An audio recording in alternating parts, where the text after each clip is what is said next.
The scent of warm vanilla and toasted almonds was Alara's constant companion, a comforting hug that clung to her apron and wove itself into the very fabric of the old Willowbrook Inn. Every morning, long before the first sleepy rays of sun kissed the dew-laced windows of the bakery, Alara was there. Her hands, dusted perpetually with flour, moved with a practiced grace honed over years of kneading dough, piping delicate frostings, and shaping pastries into edible dreams. The inn itself was a relic of a gentler time, nestled in a valley whispered to be enchanted, its stone walls draped in ivy and its roof a patchwork of moss-covered slate. It was owned by Mrs. Gable, a woman whose smile was as warm as her homemade jam, and whose heart was as open as the inn's creaking front door. Alara had grown up in the village nearby, her childhood filled with the stories of the inn, and her teenage years spent dreaming of creating the same magic with flour and sugar. Now, at 28, she was the undisputed queen of the Willowbrook Bakery, her creations drawing visitors from miles around. This particular Tuesday, the air hummed with the promise of autumn. A crisp coolness had settled overnight, painting the leaves outside her kitchen window in nascent hues of gold and crimson. Alara was perfecting a batch of apple cinnamon scones, their aroma mingling deliciously with the rising sourdough loaves and the faint, sweet perfume of drying lavender from the inn's garden. She hummed softly, a wordless melody as she brushed egg wash over the scones, her brow furrowed in concentration. Each scone had to be just right, golden, fluffy, and bursting with spiced apple goodness. They were, after all, a Willowbrook classic. Her day was a symphony of precise movements and quiet contentment. The rhythmic thud of the mixer, the gentle hiss of the oven, the clinking of ceramic bowls. These were the sounds of her world. She loved the solitude of these early hours, the quiet communion with her craft before the inn awoke and the morning rush began. It was in these moments that she felt most herself, most connected to the simple, profound joy of creation. The first bell of the inn's main door, a cheerful jingle, usually signaled Mrs. Gable or one of the morning staff arriving. But today, it chimed earlier than usual, a little more insistent. Alara, wiping her hands on her apron, glanced up, a faint frown creasing her forehead. Was there a delivery she'd forgotten? A moment later, Mrs. Gable's voice, a bright, lilting sound, carried from the front lobby. "Oh, hello there. You're certainly an early bird. Welcome to Willowbrook Inn." A deeper, masculine voice responded, a rumble that seemed to vibrate through the old floorboards even from this distance. "Good morning. I hope I'm not too early. I have a reservation under—" The rest was lost as Mrs. Gable ushered the guest further inside, their voices becoming a low murmur. Alara's curiosity was piqued. A guest arriving before dawn was unusual. Most people came to Willowbrook for its tranquility, its slow pace, not to rush into it. She dismissed the thought quickly, however. Scones waited. The sourdough needed to be punched down. The day's bread had to be started. Her mind, ever practical, returned to the intricate dance of her baking schedule. It wasn't until an hour later, when the scones were cooling on a rack and the smell of freshly brewed coffee filled the small bakery kitchen, that she finally caught a glimpse of the early arrival. She was carrying a tray of her famous almond croissants, still warm and flaky, towards the small dining room where breakfast was served. As she pushed through the swinging door, her eyes, accustomed to the soft morning light, adjusted to the brighter space. He was sitting at a window table, bathed in the soft, golden light filtering through the lace curtains. He wasn't what Alara had expected. Not a harried businessman, nor a lost hiker. He was different. He had a slightly rumpled elegance about him, as if he'd simply decided that morning to wear whatever was comfortable, and then somehow made it look effortlessly stylish. His dark hair, a rich espresso brown, fell in soft waves around his ears, just long enough to suggest a disdain for overly neat haircuts. He was tall, even-seated, with broad shoulders that filled out a surprisingly well-cut tweed jacket. But it was his eyes that truly caught her attention, a warm, intelligent hazel, currently scanning the room with a thoughtful, almost contemplative air. He held a well-worn leather-bound notebook in one hand, a pen poised above its pages. He looked up as she approached, a small, polite smile gracing his lips. There was a faint stubble on his jaw, suggesting a very early start to his day, or perhaps a preference for a more rugged look. "Good morning," he said, his voice a low, pleasant baritone, exactly as she'd heard it earlier. "Those smell incredible." Elara felt a faint blush creep up her neck. She was used to compliments on her baking, but this man's gaze, though respectful, felt different. It was appraising, not just of the croissants, but of her too, in a quiet, unobtrusive way. "They're almond croissants," she managed, her voice a little softer than usual. "Fresh out of the oven." She placed the tray on the side table, near the other breakfast offerings. "I can tell," he chuckled, a warm, easy sound. "It's a wonderful welcome. Is that vanilla and apple I smell too? And something else? Faint, like lavender?" Elara blinked, surprised. Most guests noticed only the strongest, most immediate scents. "Yes," she said, a small smile playing on her lips. "Apple cinnamon scones and a hint of lavender from the drying herbs in the kitchen. You have a very good nose." He smiled back, a genuine crinkling of the eyes that made him instantly more approachable. "Or perhaps I'm just very hungry," he joked lightly. "I'm Rhys Atherton." He extended a hand, long fingers and neat nails, surprisingly artistic-looking. Elara hesitated for a fraction of a second, then took his hand. His grip was firm, warm, and brief. "Elara Vance. I'm the baker here." "A baker indeed," Rhys said, his eyes twinkling. "A magician, I'd say, judging by the enchantment in the air. Are you responsible for all these delights?" He gestured vaguely at the array of pastries, fruit, and freshly baked bread on the breakfast table. "Most of them, yes," Elara admitted, feeling a pleasant warmth spread through her. "Mrs. Gable handles the preserves and the eggs, but the rest is mine." "Well, Elara Vance, your magic is potent. I think I'll be very happy during my stay here." He picked up a croissant from the tray, the flakiness evident even before he took a bite. A look of pure bliss crossed his face. "Remarkable," he murmured, his eyes closing for a moment as he savored the taste. "Truly remarkable." Elara felt a thrill, a little spark of satisfaction that went deeper than usual. She'd received countless compliments, but the sincerity in his voice, the way he truly experienced the food, was something she rarely encountered. "Thank you," she said, feeling her cheeks warm again. "Enjoy your breakfast, Mr. Atherton. Please call me Rhys, and I most certainly will." He gave her another warm smile, and Elara, with a polite nod, retreated back to the sanctuary of her kitchen, her mind a little less focused on sourdough and a little more on warm hazel eyes. Over the next few days, Rhys Atherton settled into the quiet rhythm of the Willowbrook Inn. He was, Elara soon learned from snippets of conversation with Mrs. Gable, an author. He'd booked the inn's most secluded room, a charming attic space with a sloped ceiling and a window that overlooked the winding river and the misty hills beyond. He spent his mornings writing, his head bent over his notebook or a laptop, sometimes in the small sun-drenched library, sometimes at his private table in the dining room. In the afternoons, he would often venture out, taking long walks through the surrounding woods or along the riverbank, returning with a contemplative air and sometimes a handful of smooth, river-worn stones. Elara, for her part, maintained her routine. Up before dawn, the bakery her kingdom, her hands busy with flour and sugar. Yet, the presence of Rhys Atherton added a subtle new melody to her symphony. She found herself subconsciously listening for his footsteps, for the faint click of his room door, for the gentle murmur of his voice when he ordered coffee from Mrs. Gable. He was always one of the first down for breakfast, and always lingered, savoring his coffee and whatever pastry Elara had chosen to highlight that morning. He would often offer a comment, a perceptive observation not just about the taste, but about the texture, the balance of flavors, the evident care in each creation. "These brioche rolls," he remarked one morning, carefully tearing one open to reveal its fluffy golden interior. "They have a lightness, almost a whisper of sweetness. It's like biting into a cloud."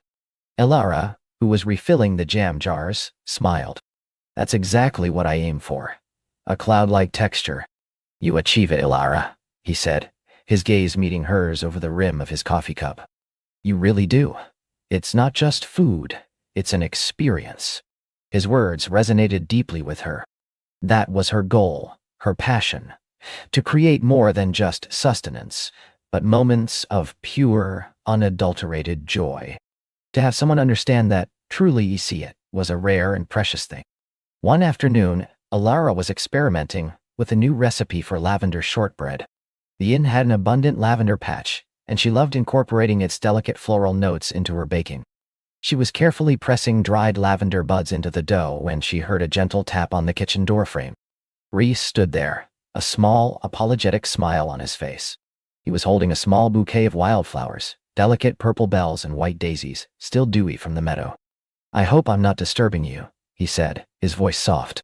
"The scent of this place is intoxicating. It pulled me in." Elara quickly wiped her hands on her apron, a faint blush returning. Her kitchen was her sanctuary, rarely intruded upon by guests.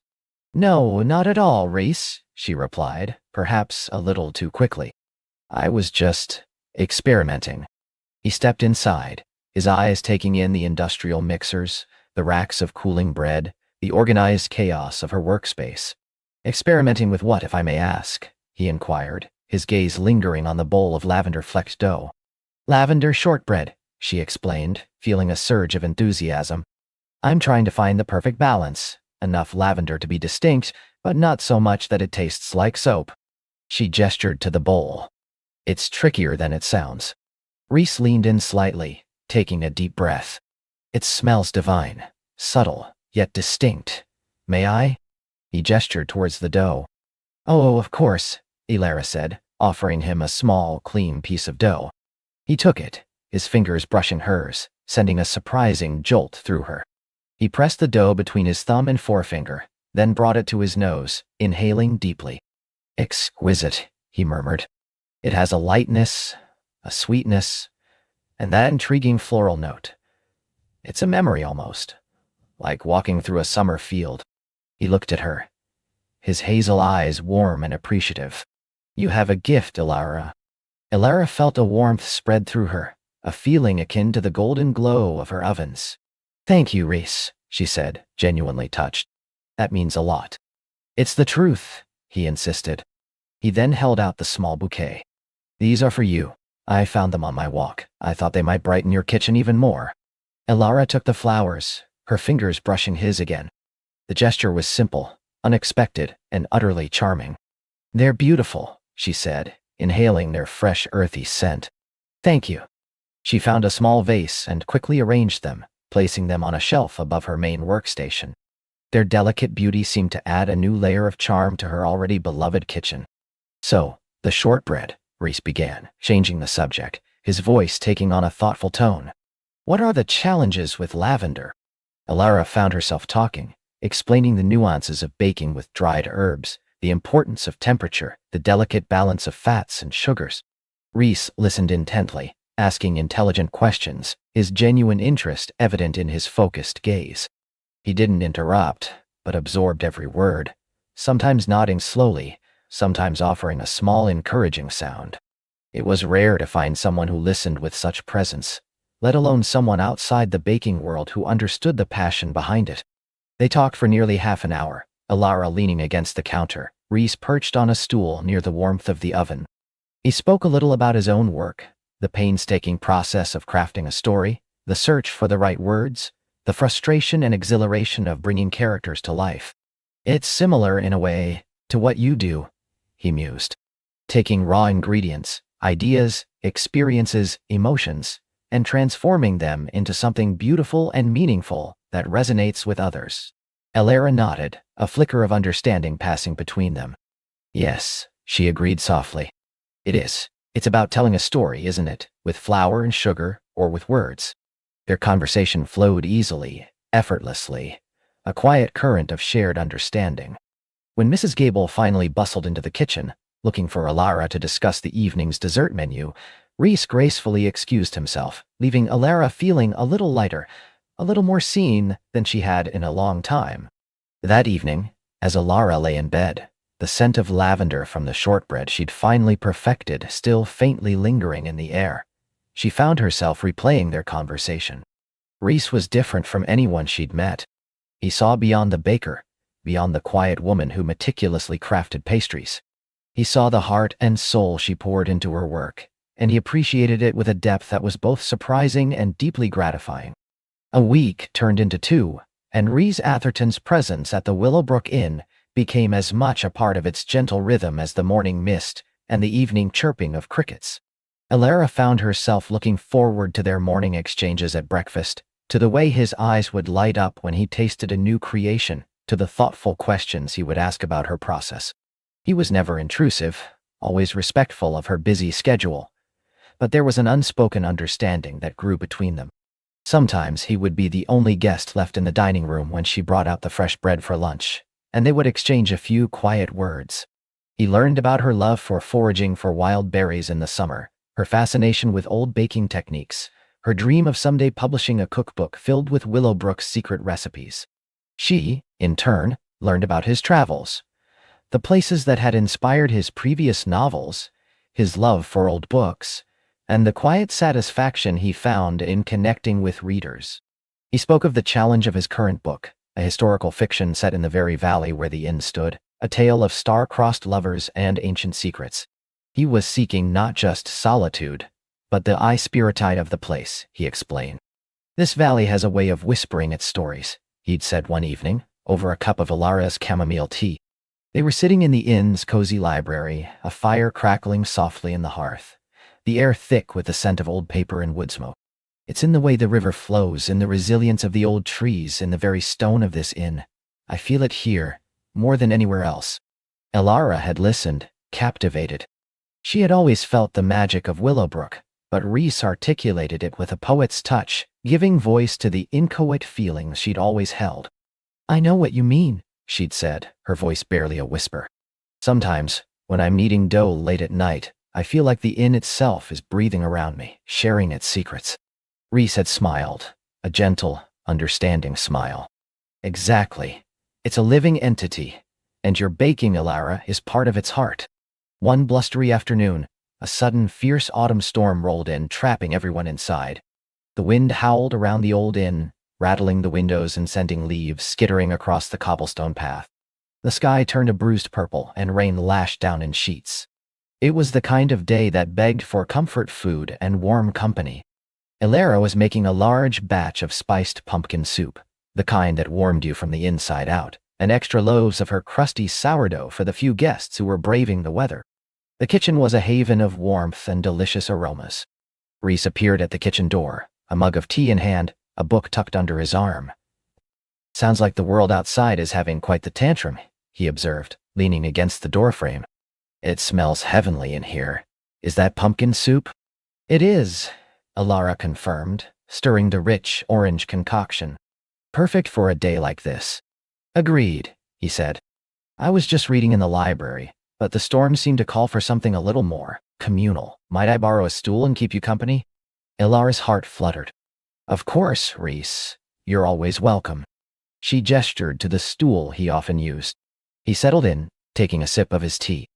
"How do you manage to make everything smell so comforting? It's like aromatherapy, but better, because you know it's all going to taste amazing." Elara laughed, a light, musical sound. "Practice, I suppose, and a lot of good ingredients." They fell into easy conversation again, the storm raging outside providing a dramatic backdrop to their quiet intimacy. Rhys talked about the challenges of writing a particularly difficult chapter, the historical details he was trying to weave in, the emotional arc of his characters. Elara listened, offering thoughtful comments, sometimes drawing parallels to the challenges of baking, the precision, the patience, the occasional disaster that taught you something new. "Sometimes," Elara confessed, "when a recipe just isn't working, I feel like giving up. But then I remember why I started, the joy of creating something beautiful, and I try again." Rhys nodded, his gaze fixed on her. "That's it, isn't it? The passion. The belief in what you're doing. It's what keeps us going, even when the words aren't flowing, or the dough isn't rising." He paused, then added softly. His words hung in the air, warm and potent.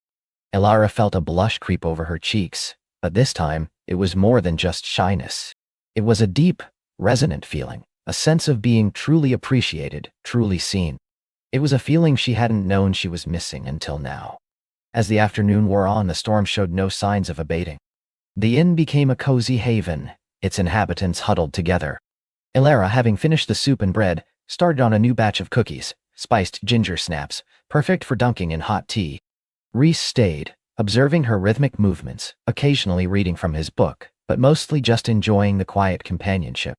The light began to fade early, the storm clouds making the afternoon feel like dusk. Elara turned on the warm amber lights in the kitchen, casting a soft glow over their shared space. "Have you ever thought about what your cookbook would be called?" Reese asked suddenly, breaking a comfortable silence. Elara paused, a half-formed ginger snap in her hand. "I have, actually," she admitted, a smile playing on her lips.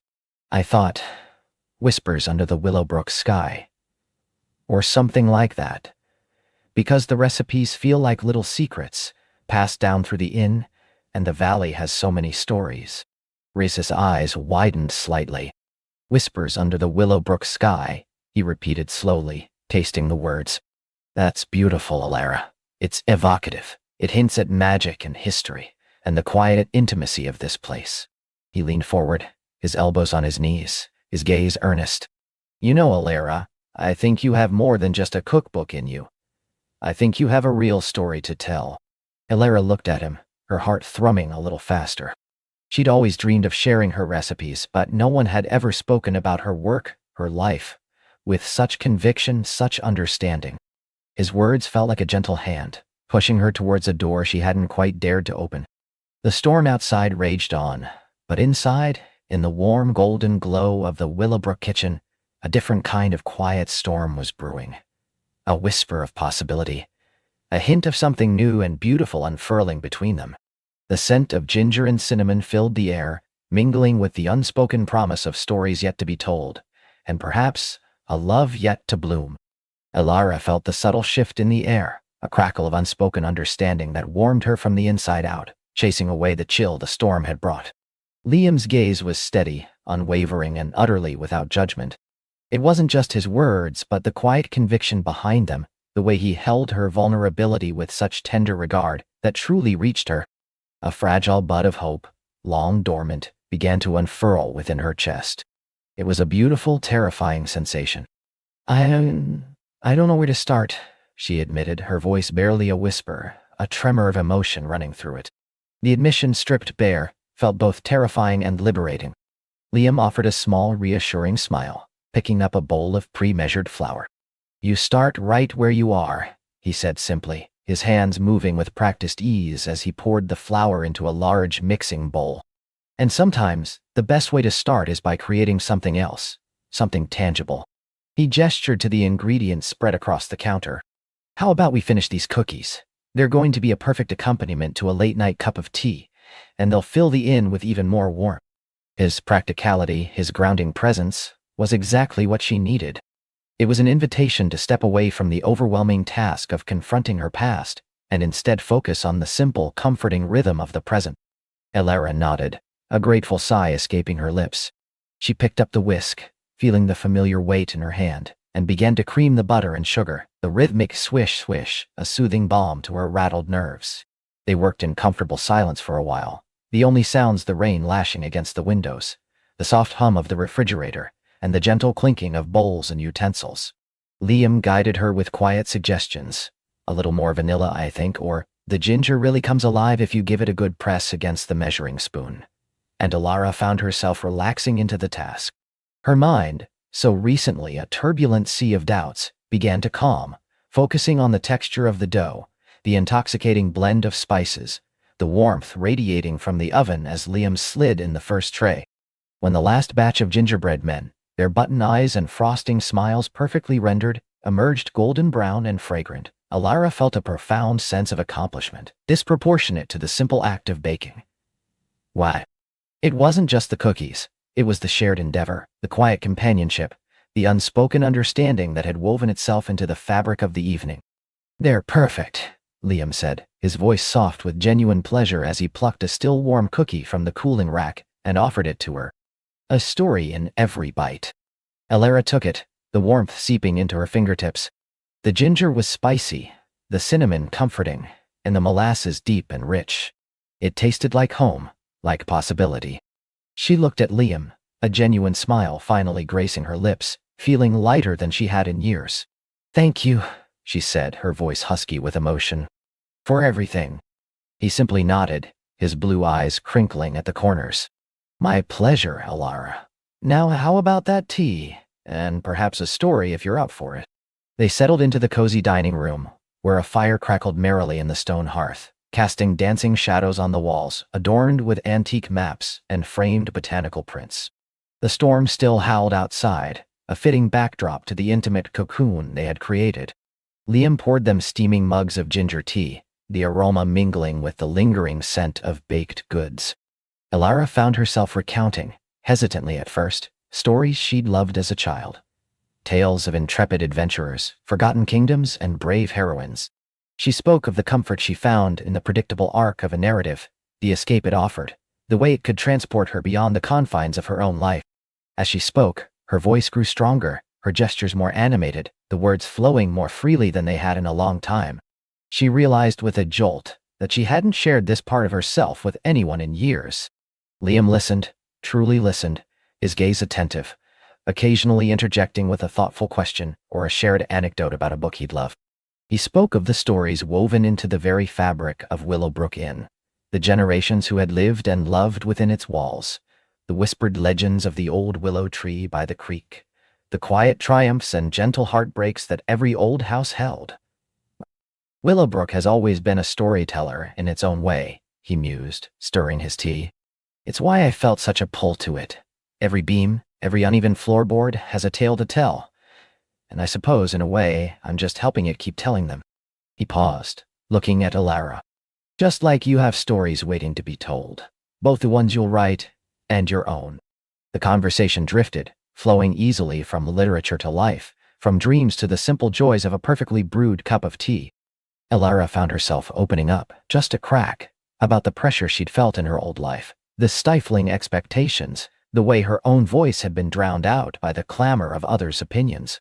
She didn't delve into the specifics of why she stopped writing, not yet, but the admission of the struggle itself was a monumental step. Liam didn't push. He simply nodded, his understanding palpable. It's easy to lose ourselves in the noise, he said softly. But the quiet, the true quiet, that's where our own voice waits. The hours melted away like snowflakes on a warm pane. The storm, relentless for so long, finally began to abate, its furious roar softening to a gentle patter against the windows. When Elara finally excused herself, feeling an unfamiliar lightness in her step, the moon had begun to peek through the breaking clouds, casting a silvery glow over the snow-covered landscape. As she climbed the stairs, the scent of ginger and cinnamon still clinging to her clothes, she realized something profound. For the first time in years, she hadn't felt the weight of her unfinished manuscript, the silent judgment of her own abandoned dreams. Instead, she felt a flicker of excitement, a nascent curiosity about what stories Willowbrook might have for her, and what stories she might, at last, be ready to tell. Liam's words echoed in her mind. You start right where you are. And right now, she was here, in this beautiful, comforting inn, with a heart a little more open, and a future that felt, for the first time, full of uncharted, hopeful possibilities. Niwani. Elara woke with a start, not to the usual dull ache of anxiety, but to an unfamiliar sense of peace. The room was bathed in a soft, diffused light, the kind that only follows a heavy snowfall. She blinked, disoriented for a moment, before the memories of the previous night flooded back, the warmth of the kitchen, the comforting rhythm of baking, Liam's steady gaze, the profound conversation by the fire. A genuine smile touched her lips. She padded to the window, pulling back the velvet curtains. The world outside had transformed into a wonderland of pristine white. Every branch, every fence post, every curve of the landscape was draped in a thick blanket of fresh snow, sparkling under a pale winter sun that had finally broken through the clouds. The storm was utterly gone, leaving behind a breathtaking stillness, a hushed reverence. It felt like a fresh canvas, wiped clean, ready for new strokes of color. A lightness she hadn't felt in years settled over her. The air in her room felt crisp and clean, carrying a faint, sweet scent of pine. Dressing quickly in warm, comfortable clothes, she felt an eagerness to descend, to see what the morning held. The inn was quiet, a gentle warmth emanating from the kitchen. As Elara stepped into the dining room, she found Liam already there, stoking the fire, which now crackled with a cheerful intensity. The long wooden table was set for breakfast, the aroma of brewing coffee and something savory filling the air. Good morning, Liam said, looking up, his smile warm and genuine. "Slept well, I hope?" "Morning," Alara replied, her voice brighter than usual. "Like a log. And the view. It's absolutely stunning." "Nature's reset button," he chuckled, gesturing to the window. "Always beautiful after a good snow. Coffee's fresh. I was just about to pull the cinnamon rolls out of the oven." Cinnamon rolls. Alara's heart did a little flutter. The simple, everyday pleasures of Willowbrook were beginning to chip away at the layers of weariness she carried. She watched as Liam moved with easy grace around the kitchen, his movements economical and precise. He placed a steaming pot of coffee and a basket of warm, crusty bread on the table, along with a dish of homemade jam, the color of summer berries. Then, with a flourish, he produced a tray of golden brown cinnamon rolls, glistening with a creamy glaze, their scent intoxicating. "Local eggs, too," he added, placing a plate of perfectly scrambled eggs beside her. "From Mrs. Henderson's hens down the road. They always taste better when you know where they come from." Breakfast was a feast, both for the senses and the soul. They spoke of the quiet beauty of the snow, of the local wildlife Liam sometimes spotted from the kitchen window, of the plans he had for the inn's garden in the spring. There was no pressure, no heavy topics, just the gentle flow of conversation between two people finding comfort in each other's company. As Alara savored the last bite of her cinnamon roll, Liam pushed a small, leather-bound notebook across the table towards her. It was old, with slightly worn edges, but clearly well cared for. Its pages looked thick and creamy. "I found this in the old study yesterday," he said, his eyes twinkling. "Belonged to the original owner of Willowbrook, a Miss Evelyn Croft. She was quite the avid diarist, apparently. Thought you might find it interesting. Or perhaps," he paused, his gaze soft but direct, "it might be just the right kind of blank slate for a new beginning." Alara's breath hitched. Her fingers trembled slightly as she reached for the notebook. The leather felt smooth and cool beneath her touch. She opened it to a random page. The first few pages were filled with elegant, faded script. Evelyn Croft's reflections on life at Willowbrook, a recipe for rosehip tea, a poem about the changing seasons. But further in, the pages were pristine, untouched. It was more than just a notebook. It was an unspoken invitation, a gentle nudge towards the path she had abandoned. It wasn't a demand, or even an expectation, but a quiet offering of space and possibility. Alara looked up at Liam, tears pricking her eyes. "Liam," she began, her voice thick with gratitude. He simply smiled. "No pressure, Alara. Just an open door. Willowbrook has a way of encouraging us to be ourselves."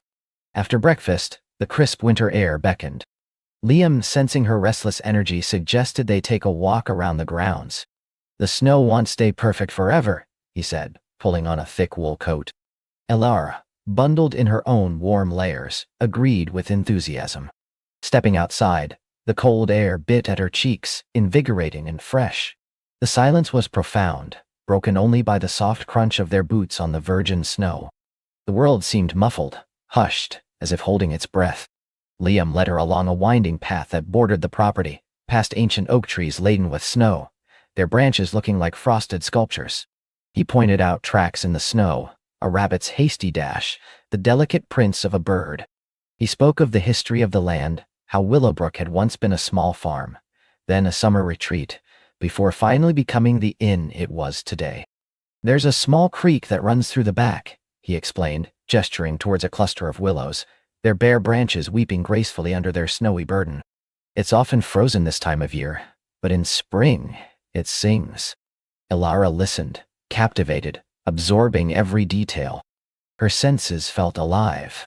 The smell of pine and damp earth beneath the snow, the glint of sunlight on a distant icicle, the rhythmic crunch of their footsteps. It all felt intensely vivid, real.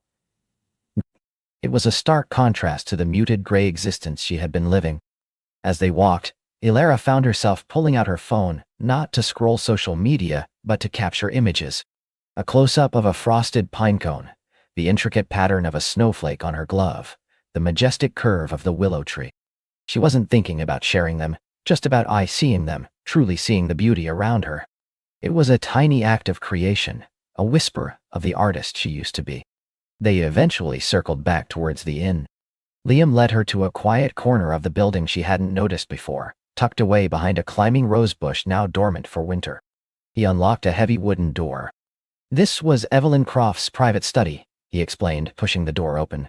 She was quite the intellectual, apparently. Wrote poetry, essays, even a local history.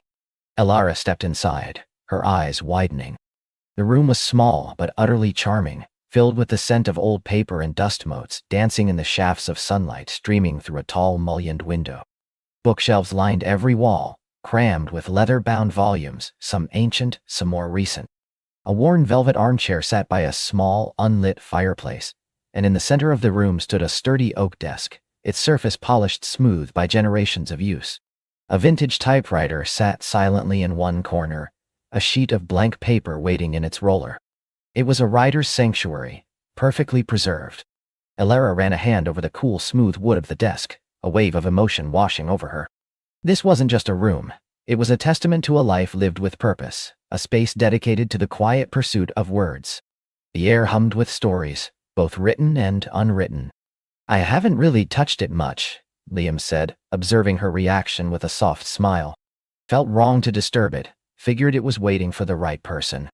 He paused, then added, "It's always open, if you ever feel the urge." He didn't need to say more. The implication hung in the air, a gentle, understanding invitation. Elara felt a tremor of fear, a familiar tightening in her chest, but beneath it, a nascent spark of curiosity. Could she actually sit at this desk, in this hallowed space, and coax words from her heart again? The fear was still there, but now it was accompanied by a strange, exhilarating sense of challenge. The rest of the day unfolded with a similar quiet rhythm. Elara found herself drawn back to Evelyn Croft's study, not yet to write, but simply to unbe. She sat in the velvet armchair, pulling books from the shelves at random, tracing the faded script, imagining the woman who had once inhabited this space. She found a collection of local folklore, another on herbal remedies, and a slim volume of Croft's own poetry, filled with observations of Willowbrook's changing seasons. Reading these, Elara felt a connection across time, a sense of shared humanity with a woman she had never met. Liam, ever perceptive, left her to her solitude. He was busy in the kitchen, preparing for the evening's dinner, the tantalizing smells of roasting vegetables and simmering herbs occasionally wafting into the study. Later, he brought her a mug of hot cider, spiced with cloves and cinnamon, without a word, simply placing it on the desk before retreating. It was a small gesture, but it spoke volumes. As dusk began to paint the sky in hues of lavender and rose, Elara finally closed the last book. She looked at the blank pages of the notebook Liam had given her, then at the silent typewriter on the desk. Her fingers hovered over the keys, a familiar longing twisting in her gut. She pictured the story she had started years ago, the one that lay abandoned, gathering dust in a forgotten folder on her laptop. The characters, once so vibrant in her imagination, felt distant, like old friends she'd lost touch with. A wave of despair threatened to engulf her. What if the words were truly gone? What if the well had run dry? The fear that had paralyzed her for so long resurfaced, cold and sharp. She closed her eyes, leaning back in the chair, the familiar weight of failure settling on her shoulders. Liam found her there a little while later, silhouetted against the fading light from the window. He didn't turn on the lamp, respecting the quiet intimacy of the moment. He simply pulled up a small stool and sat opposite her, his presence a comforting anchor. "Row patch?" he asked gently, his voice low. Elara opened her eyes, meeting his gaze. She felt raw, exposed. "I don't know if I can do it, Liam," she confessed, the words a choked whisper. "It feels insurmountable, like climbing a mountain I forgot how to even approach." He reached out, taking one of her hands in his. His touch was warm, solid, grounding. "Sometimes," he said, his thumb stroking the back of her hand, "the biggest mountains are the ones we build in our own minds. And sometimes, the trick isn't to climb it all at once, but just to take one small step. One tiny pebble." He paused and added, "It's like when I'm trying a new recipe. Sometimes it flops, sometimes it's just not right, and the easiest thing to do is to give up, to say, I'm not good enough, but then I remember why I started, what I love about it, and I try again. Maybe a different ingredient, a different method. It's about the joy of the making. A different method. It's never about perfection, a layer. His words, simple and heartfelt, resonated deeply. The joy of the making. She had forgotten that. She had focused so much on the outcome, on the fear of failure, that she had lost sight of the pure, unadulterated pleasure of creation itself. What if it's just bad? She asked, the old insecurity rearing its head. Liam's smile was kind. Then it's just bad, and you try again, or you try something else. There's no such thing as wasted effort when you're creating, Alara. Every word, every attempt, every thought is part of the journey. It's all a story. He squeezed her hand gently. And your story, the one you have to tell, is important. It deserves to be heard. Looking into his eyes, Alara saw not pity, but profound belief. It was a mirror reflecting a strength she hadn't realized she still possessed. The fear hadn't vanished entirely, but it had shrunk, just a little, allowing a tiny, defiant spark of courage to ignite within her. Maybe just a word, she whispered, her gaze falling on the blank pages of the notebook. Or a sentence. That's all it takes, Liam said, his voice soft, encouraging. He didn't push her to start then and there. He simply continued to hold her hand, offering his quiet, unwavering support. The silence that settled between them was no longer heavy with unspoken fears, but filled with the promise of possibility, the gentle hum of a heart slowly awakening. The scent of old books and simmering spices filled the air, a comforting blend that felt like home. As the last vestiges of daylight faded, and the first stars began to pepper the inky sky outside the study window, Alara felt a quiet resolve solidify within her. She wasn't ready to write her masterpiece, or even to revisit her abandoned novel. But perhaps, just perhaps, she was ready to write something. To take that one tiny pebble. With Liam by her side, not urging her, but simply being there, the mountain no longer seemed quite so insurmountable. The whisper of possibility had grown into a gentle, persistent hum, inviting her to step forward, one hesitant, hopeful step at a time. The story of Alara, and of them, was just beginning to unfold. She wasn't ready to write her masterpiece, or even to revisit her abandoned novel. But perhaps, just perhaps, she was ready to write something. To take that one tiny pebble. With Liam by her side, not urging her but simply being there, the mountain no longer seemed quite so insurmountable. The whisper of possibility had grown into a gentle, persistent hum, inviting her to step forward, one hesitant, hopeful step at a time. The story of Alara, and of them, was just beginning to unfold. Alara didn't immediately launch into a new novel. Instead, she started small, just as she'd promised herself. She bought a beautiful leather-bound journal with creamy, unlined pages, a stark contrast to the stark, intimidating white of her old manuscript files. Her first entry wasn't a story, but a series of observations about the sea, the way the light caught the crest of a wave at dawn, the myriad shades of blue and gray under a stormy sky, the rhythmic sigh of the tide pulling at the shore. She wrote about the lighthouse, a constant sentinel, its beams sweeping across the darkness, a comforting presence. Liam never asked what she was writing. He simply noticed the journal, sometimes open on her desk, sometimes tucked under her arm as they walked along the beach. He'd bring her a cup of tea, or a freshly baked scone from the village bakery, placing it silently beside her as she scribbled. His presence was a quiet anchor, grounding her without demanding anything. He'd hum softly as he tidied the small living room, or read his own books in the armchair opposite her, creating a shared space of peaceful industry. One evening, as the last sliver of sun dipped below the horizon, painting the sky in fiery hues, Alara found herself writing about Liam. She described the crinkling at the corners of his eyes when he smiled, the steady strength of his hands as he mended a fishing net, the way he listened with such profound attention that she felt truly seen. She didn't intend to show it to him, but writing about him felt like an act of love, a way to process the burgeoning warmth in her own heart. A few weeks turned into a month. The journal pages filled with snippets of life in their seaside village, the gossip at the market, the boisterous laughter of children playing by the pier, the wisdom of old fishermen. She wrote about her own feelings too, the lingering shadows of past failures, yes, But increasingly, the bright, hopeful tendrils of joy and contentment that were weaving themselves into her days. She wasn't writing a novel, but she was writing horror story, one quiet observation at a time. The fear, once a paralyzing roar, had dwindled to a distant echo, replaced by a gentle curiosity. Liam, sensing her renewed energy, suggested they take a longer trip up the coast one weekend. "There's a beautiful stretch of cliffs north of here," he said, his eyes twinkling. "And a tiny secluded cove you'd love. Perfect for sketching or writing." He always found ways to encourage her without pressure, understanding that the greatest gift he could give her was space and belief. Their connection deepened with each shared sunrise, each quiet evening spent reading by the fire, each understanding glance. The foundation they were building was sturdy, woven from respect, kindness, and a quiet, profound affection that promised to grow into something truly extraordinary. The trip up the coast was a revelation. The cliffs, ancient and majestic, soared above the crashing waves, their faces scarred by wind and time.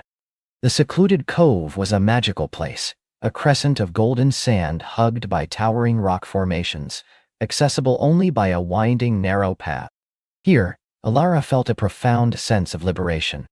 She pulled out her journal, not to write about the scenery, but to finally, tentatively, revisit the story that had haunted her for so long. She didn't open her old laptop, not yet. Instead, she started sketching out new characters, new plot points, on the fresh pages of her journal. She imagined her protagonist, not as a reflection of her own past anxieties, but as a woman finding her strength amidst the wild beauty of a remote coastal town, much like Alara herself was doing. The story began to breathe again, not with the suffocating weight of expectation, but with the exhilarating lightness of possibility. Liam sat beside her, mending a tear in his canvas backpack, occasionally glancing at her with a soft smile. He never asked to read her new scribblings, but his quiet support was a tangible presence, like the warmth of the sun on her skin. That evening, back in their cozy cottage, Alara found herself reaching for her old laptop for the first time in years. The file, The Lighthouse Keeper's Daughter, shimmered on the screen, an artifact from a past life. Taking a deep breath, she clicked it open. The words she'd written years ago felt foreign, stiff, burdened by the pressure she'd put on herself. But as she read, she saw glimmers of the story she'd wanted to tell, the emotional core she'd buried under layers of self-doubt. She didn't delete everything. Instead, she started a new document, pulling out elements that resonated, reimagining them, infusing them with the newfound wisdom and quiet confidence she was gaining. The writing came in fits and starts. Some days, the words flowed like the tide, effortless and strong. Other days, she wrestled with sentences, felt the old familiar frustration prickle at her. But this time, the frustration wasn't debilitating. It was a challenge, a puzzle to solve. And Liam was always there, a steady, unwavering presence. He'd make her favorite tea, suggest a walk, or simply sit with her, sharing a comfortable silence that spoke volumes. One rainy afternoon, as the wind howled around the cottage, Liam looked up from his book. "You know," he said, his voice soft, "I was thinking about my own dreams the other day. I've always wanted to restore an old fishing boat, make it seaworthy again. A passion project, I suppose." He paused, a hint of vulnerability in his eyes. "It feels a bit daunting sometimes, like it's too big a task. But then I see you, working on your story, and it makes me think, maybe it's not about the destination, but the journey." Alara's heart swelled. He wasn't just supporting her. He was sharing his own fears and aspirations, inviting her into his inner world. "It is," she agreed, reaching across to take his hand. "It absolutely is about the journey. And sometimes having someone believe in that journey with you makes all the difference." In that moment, surrounded by the storm outside and the warmth within, their bond deepened, moving beyond quiet affection into a profound partnership of shared dreams and mutual encouragement. With Liam's quiet confession, a new layer of intimacy settled between them. They began to talk more openly about their aspirations, the fears that had held them back, and the quiet courage it took to pursue something deeply personal. Liam, encouraged by Alara's focus on her writing, started sketching out designs for his boat, poring over old maritime books, and even visiting the small disused boathouse near the harbor, imagining its potential. They were two souls, each pursuing their own creative endeavor, side by side, finding strength and inspiration in the other's dedication. Elara's new manuscript, which she tentatively titled The Tide's Promise, began to take shape. It wasn't the lighthouse keeper's daughter anymore, not really. It was a story woven from the fabric of her new life. The resilience of the ocean, the enduring spirit of the people in the village, and the quiet magic of finding home and love in unexpected places. She wrote about her protagonist's journey of healing and self-discovery, infusing it with an emotional honesty she hadn't dared to touch before. One evening, after a particularly productive day, Elara felt a surge of courage. "Liam," she began, her voice a little shaky, I'd like you to read something." She held out a printed chapter from The Tide's Promise, her heart thrumming. This was more terrifying than any critique from a publisher. This was sharing her soul with the man who was quickly becoming her world. Liam looked at the pages, then at her anxious face. He took them gently. "Only if you're ready," he said, his eyes kind. "And only if you know, whatever it is, I'll love it because it's yours." He settled into his armchair and Elara watched him, barely breathing as he began to read. He read slowly, his brow furrowed in concentration. Elara saw his lips curve into a small smile at one point and a thoughtful frown at another. When he finished, he didn't immediately speak. He closed the pages, placed them carefully on his lap, and looked at her. "Elara," he said, his voice soft with emotion. "It's beautiful, truly beautiful. You have such a gift for capturing feeling, for painting a picture with words. I could see it all, feel it all. The ocean, the longing, the hope." He reached out and took her hand, squeezing it gently. "This is you. All the wonderful parts of you that I'm coming to know." Tears pricked Elara's eyes, not of sadness, but of overwhelming relief and gratitude. His words were not just praise. They were an affirmation, a recognition of her deepest self. "Thank you," she whispered, her voice thick. "That means everything." His belief in her was a powerful current, sweeping away the last vestiges of doubt. With each chapter she shared, his feedback was always gentle, always encouraging, focusing on the emotional impact and the beauty of her language. He didn't try to edit, but simply reflected the story back to her, helping her see its strengths. The act of sharing, and his loving reception, built a bridge between them, making their connection even stronger, deeper, more resilient. They were a team, navigating the creative seas together, each charting their own course, but always within sight of the other's guiding light. Months melted into a year, each one bringing new growth, new stories, new depths to their shared life. Elara finished The Tide's Promise, pouring her heart and soul into every word. It wasn't the sweeping epic she'd once envisioned, but a quiet, profound tale of finding strength and belonging, a testament to the transformative power of love and self-acceptance. She chose a small, independent publisher known for their focus on emotionally rich narratives, rather than chasing the glittering, high-pressure world of her past attempts. The process was collaborative, respectful, and filled with a sense of genuine partnership. Meanwhile, Liam had found his own rhythm with his boat. He'd bought an old, sturdy fishing vessel, christened the Seafarer, and slowly, meticulously, began its restoration. The boathouse became his sanctuary, filled with the scent of sawdust and sea salt. Elara would often bring him lunch, watching him work, admiring the dedication and quiet joy he found in bringing something old back to life. He wasn't just restoring a boat, he was restoring a piece of his own soul, a dream he'd kept tucked away for too long. Their life together settled into a comfortable, deeply cherished routine. Mornings started with coffee on the porch, watching the sunrise paint the sky. Days were filled with their individual pursuits, often punctuated by shared walks on the beach or quiet moments of companionship in the cottage. Evenings were for cooking together, reading, talking for hours, or simply enjoying the peaceful silence of being in each other's presence. The cottage, once Elara's solitary refuge, now hummed with the warmth of their shared existence. One crisp autumn afternoon, as leaves of gold and russet scattered across the village lanes, Elara received an email from her publisher. The Tide's Promise was going to press.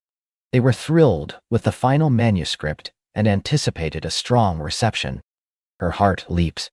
It wasn't a bestseller contract, not yet, but it was validation, a quiet triumph she'd worked so hard for. She found Liam in the boathouse, sanding down a section of the boat's hull, his face smudged with dust but alight with concentration. "Liam," she breathed, her voice trembling slightly with suppressed excitement. He looked up, startled by the urgency in her tone. "Elara, what is it?" She held out her phone, showing him the email. He read it, and a slow, beautiful smile spread across his face, lighting up his eyes. He dropped his sandpaper, wiping his hands on his trousers, and pulled her into a tight embrace. "My love," he murmured into her hair. "I knew it. I always knew you had this story in you. This is wonderful, truly wonderful." He held her at arm's length, his hands cupping her face. "You did it, Elara. You faced the mountain and you climbed it." His pride was so genuine, so untainted by ego or expectation, that it filled her with a warmth more profound than any critical acclaim. This was the success she truly craved. The quiet joy of creation, shared with the person who understood her most deeply. It solidified her belief that her path was her own, and that happiness wasn't found in external validation, but in the courage to be authentic and the love of a supportive partner. The publication of The Tide's Promise was a quiet affair, befitting the story itself.